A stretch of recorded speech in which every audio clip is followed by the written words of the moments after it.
Olá, você está no canal Fedelais do Ensino Papo Trânsito e o papo de hoje é a evolução do Código de Trânsito brasileiro, das balanças de peso até os arquivos digitais.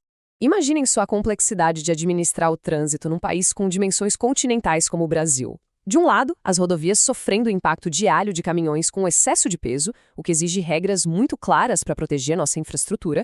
Do outro lado, o desafio interno gigantesco. Cada carteira de motorista, cada documento de veículo, cada auto de infração gerado todo santo dia. O volume é simplesmente colossal. Como o sistema garante balanças justas nas estradas e, ao mesmo tempo, evita que os departamentos de trânsito sejam engolidos por uma verdadeira avalanche de papel? Bom, é exatamente essa ponte entre o asfalto e o arquivo que os artigos 323 a 325 do Código estabelecem.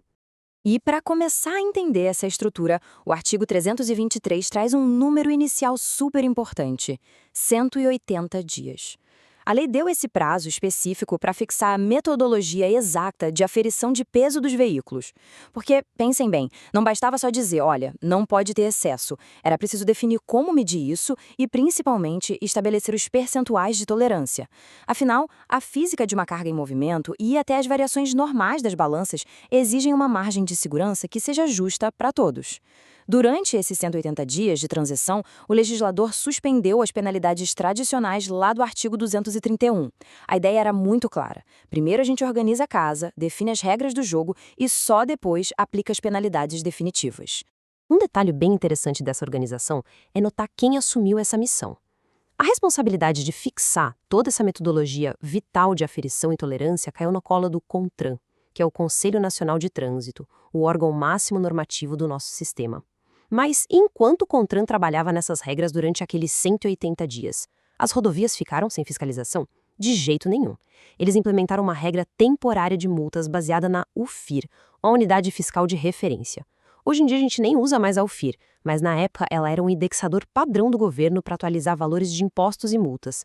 Entender esses termos ajuda bastante a clarear a linguagem técnica da lei e o contexto de como as coisas eram calculadas na prática.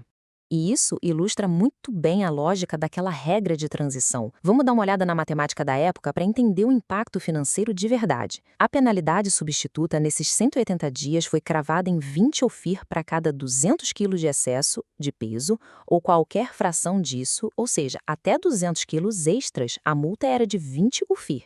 Passou um único quilo, caiu ali na faixa de 201.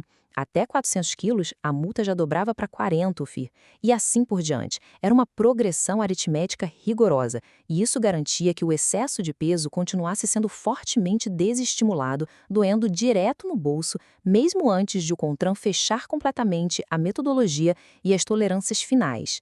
Mas tem um ponto crucial aqui. O Código de Trânsito não é um texto congelado no tempo. Ele passa por atualizações constantes para acompanhar a nossa realidade das ruas e da administração. Como a gente pode ver, o parágrafo único do artigo 323 foi oficialmente revogado, agora há pouco, pela Lei 14.599, lá em 2023. E avançando um pouquinho mais, o artigo 324 inteiro foi vetado durante o processo legislativo. Isso serve de alerta. É absolutamente vital trabalhar com a legislação sempre atualizada para não correr o risco de aplicar normas que não têm mais nenhuma validade jurídica. Agora vamos sair um pouco do asfalto e entrar direto na burocracia dos gabinetes. O artigo 325 trata puramente da gestão documental. Ele exige que as repartições de trânsito guardem por um período mínimo de 5 anos uma série de registros cruciais. Estamos falando de documentos de habilitação de todos os condutores, do registro e licenciamento de toda a frota e de todos os autos de infração. 5 anos! Multiplica isso por milhões de motoristas e veículos. É uma verdadeira montanha de informações. Mas a preservação desse histórico é indispensável para garantir o direito de defesa do cidadão, a segurança jurídica de quem compra e vende um veículo e, claro, a fiscalização por parte do Estado.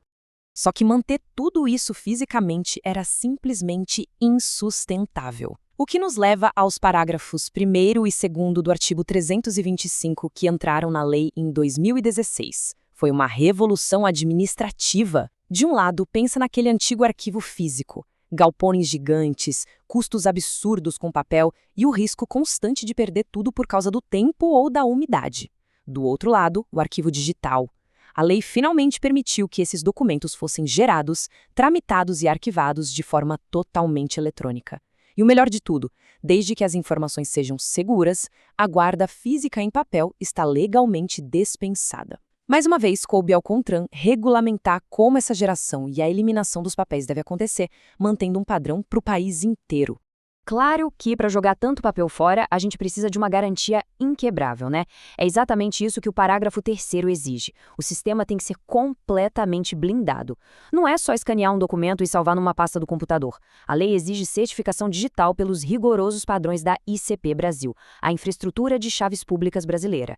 Esse é o coração da validade jurídica na internet aqui no nosso país. A ICP Brasil garante a autenticidade, ou seja, aprova quem assinou, a integridade, atestando que nada foi alterado depois da assinatura, e a interoperabilidade, que permite que diferentes órgãos consigam ler e aceitar os mesmos arquivos. Foi essa ponte de confiança que permitiu que o sistema de trânsito finalmente entrasse na era digital com segurança total. E assim a gente acompanha essa jornada fascinante, que vai desde as pesadas balanças de rodovia até as mais sofisticadas chaves de criptografia digital.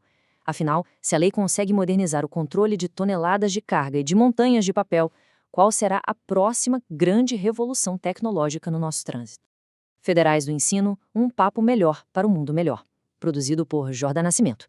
Se você gostou deste conteúdo, deixe seu like e siga as nossas redes sociais. Federais do Ensino, papo de trânsito, @gmail.com, e confira o currículo Lattes acessando o link disponível.